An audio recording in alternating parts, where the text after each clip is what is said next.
चाहते हो मार दो, कोई दिक्कत नहीं है। परीक्षित महाराज ने विचार किया, बात तो सही है। अरे हजारों ऋषिगण तपस्या कर करके मर गए, भगवान की प्राप्ति नहीं हुई।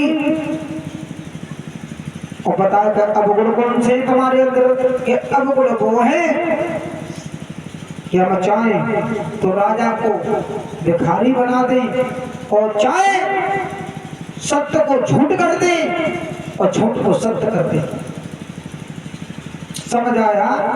तो परीक्षित महाराज ने कहा कि अब तुम यहाँ नहीं रहोगे, तो अब हम तुम्हें बता रहे हैं। कलयुग ने कहा महाराज तो फिर कहाँ रहूंगा? सुनो, तुम कहाँ वास करोगे? तो बताया परीक्षित महाराज ने, और कलयुग को स्थान दिया है। ध्यान से सुनना।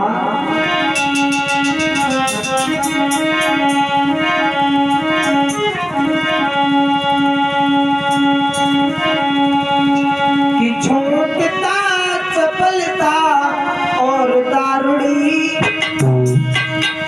और जुआ खिलाया जाता है।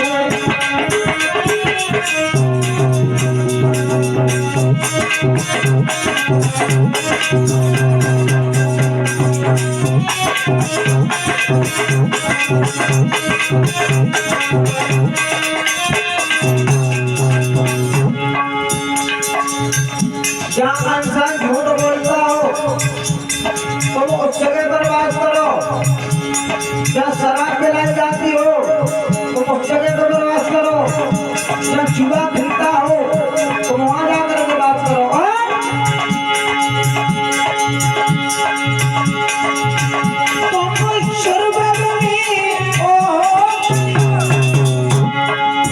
बताया कि तुम सोने में बात करो।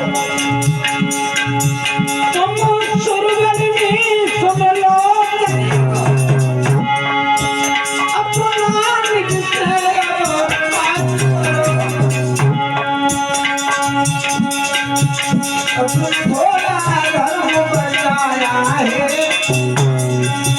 तो इसको कलयुग माफ करो।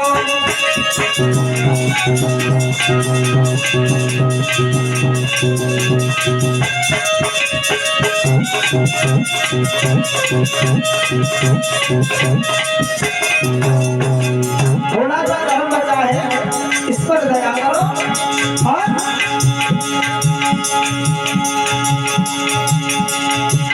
तुमको जाओगे न जाकर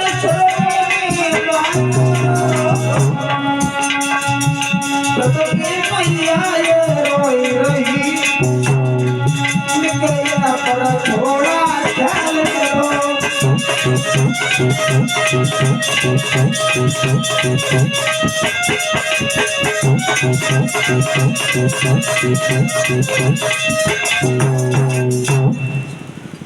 महाराज जब गए थे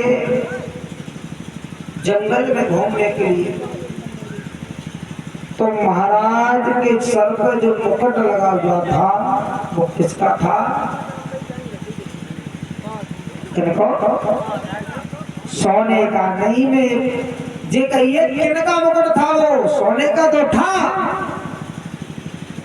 उस मुकुट को श्राप लगा हुआ था और जीत करके कौन लाया था? ये महाभारत की बात है। ये महाराज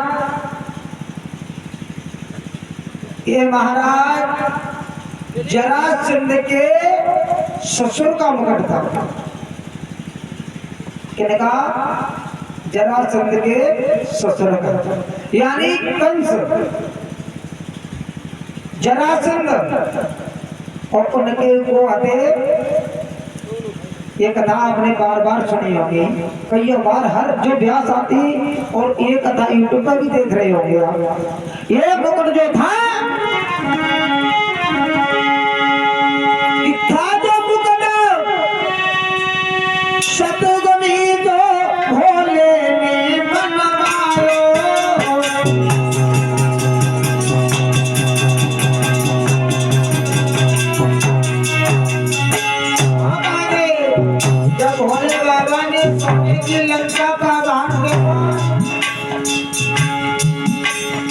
समुद्र के टापू पर जब सोने की लंका बनवाई, पार्वती मैया सती मैया रह नहीं पाई।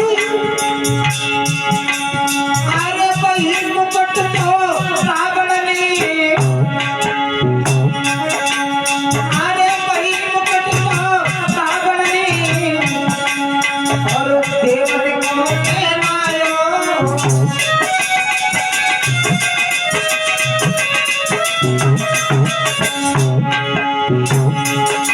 महाराज विभीषण राम ने कहलायो, महाभारत जब भाव के मंदोदरी को बुलायो।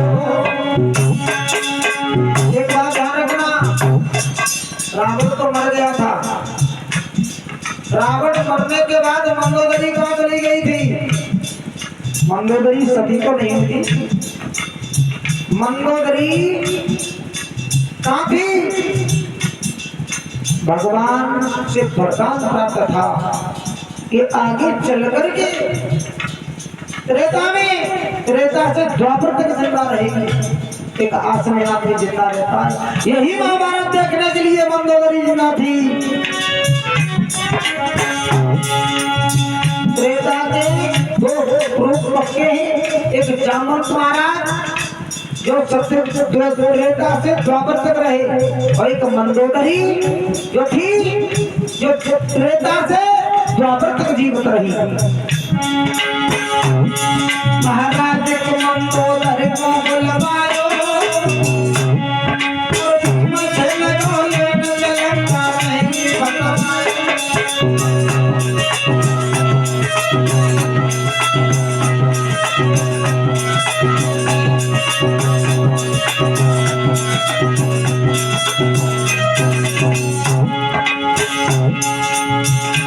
मंदोदरी को भीमसेन लेने के लिए गया था। भगवान कन्हैया ने भेजा। महाभारत होने के लिए जा रहा है। इधर नारद भगवान मैदान नाच रहे, भगवान कन्हैया जी गाने जाओ। मंदोदरी त्रेता से और द्वापर का ही देखना चाहती है, उनको ले आओ। एक समझ में बहुत बलधारी चले। अरे भीम जब लंका में आयो, सोदरन के काज लाल धर्म के जाओ।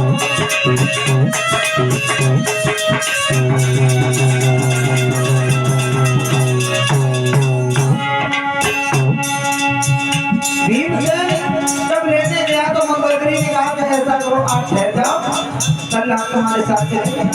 सुबह हुआ, मौत करने के लिए गया तो देखा एक तालाब है। वो तालाब नहीं था, उपरा था, और पकड़ की खोपड़ी थी जिसमें जल भरा हुआ था। अरे डूबती उछल पायो है, और तो खोपड़ी भी कभी बात न पायो।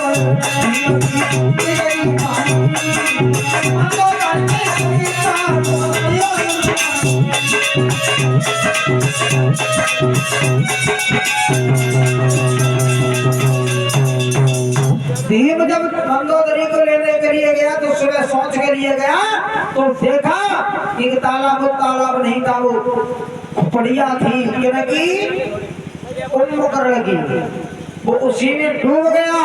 भीम गिर गया, बहुत कोशिश करी, नहीं निकल पाया तो मंदोदरी की याद की तो मंदोदरी ने आकर के कहा मैंने देख लिया महाभारत, एक आसमान तक जिंदा थी, लो ये मुकुट ले जाओ और ले जाकर के दे देना।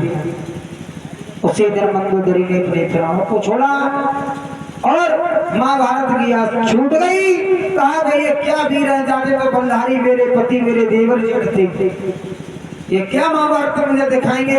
बस यही मेरी याद चिंता थी कि मेरे इतने बड़े बड़े वीर बलधारी मेरे मारे गए, छोटे छोटे बालकों ने, ये राम है, भगवान है या नारायण है, कौन है। मंदोदरी की आस वही खत्म होती है। बोले गुरुदेव भगवान की। तो इसलिए कहते हैं कि आज इंसान आस में जिंदा है, हर किसी को किसी न किसी की आस है ना।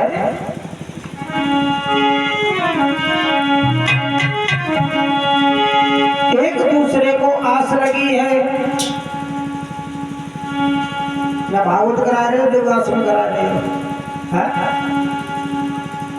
यात्रा कलश यात्रा से एक दिन पहले आस लगी होगी, अरे चलो कल कथा बैठेगी, कलश यात्रा हो गई है, फिर कलश यात्रा हो गई, अरे शास्त्री जी अभी नहीं आए हैं, कल आएंगे व्यास जी, कल कथा करेंगे, आस लगी, सब आस में जमना है, और जब आस टूट जाती है तो अपने आप सब मुर्दा हो जाते हैं प्यारे। आज श्री महाराज